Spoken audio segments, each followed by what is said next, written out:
वर्धा जिल्ह्यातील देवळी नगर परिषदेसाठी देखील मोठ्या उत्साहात मतदान सुरू झालं आहे। मतदार सकाळपासूनच मतदान केंद्रांवर मतदान करण्यासाठी दाखल होत आहे।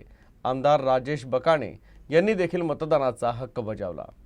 देवळी नगरपालिकेला मतदानाला सुरुवात झालेली आहे आणि देवळी पुलगावचे आमदार राजेश बकाणे यांनी आताच मतदान केंद्रावर येऊन मतदान केलेलं आहे। जाणून घेऊया मतदानाविषयी काय सांगतात। परमपूज्य डॉक्टर बाबासाहेब आंबेडकरांनी संविधानामध्ये मतदानाचा हक्क दिलेला आहे आणि आमची सुद्धा अशी इच्छा आहे की हा दिलेला हक्क सगळ्यांनी निस्वार्थपणे या ठिकाणी बजवावा आणि एक चांगलं सरकार, एक लोकाभिमुख सरकार या ठिकाणी स्थानिक स्वराज्य संस्थाच नव्हे तर या स्थानिक स्वराज्य संस्थेपासून तर लोकसभेपर्यंत या ठिकाणी जास्तीत जास्त मतदान व्हायला पाहिजे, हीच आमची प्रामाणिक इच्छा आहे। असं आहे की रिशफलिंगमध्ये काही सेंटर्स इकडल्या तिकडे गेलेले आहे।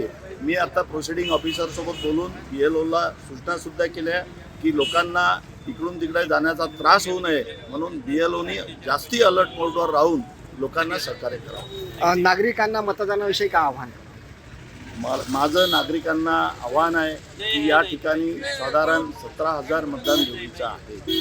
या 17,000 मतदानापैकी 80% तरी मतदान या ठिकाणी व्हायला पाहिजे, जेणेकरून एक चांगलं सरकार, लोकांनी निवडलेलं सरकार या ठिकाणी स्थानिक स्वराज्य संस्थेमध्ये येईल आणि लोकांच्या विकासासाठी, देवळीच्या विकासासाठी, या ठिकाणी देवळीमध्ये असणाऱ्या समस्येसाठी ते चांगल्या प्रकारे काम करू शकते।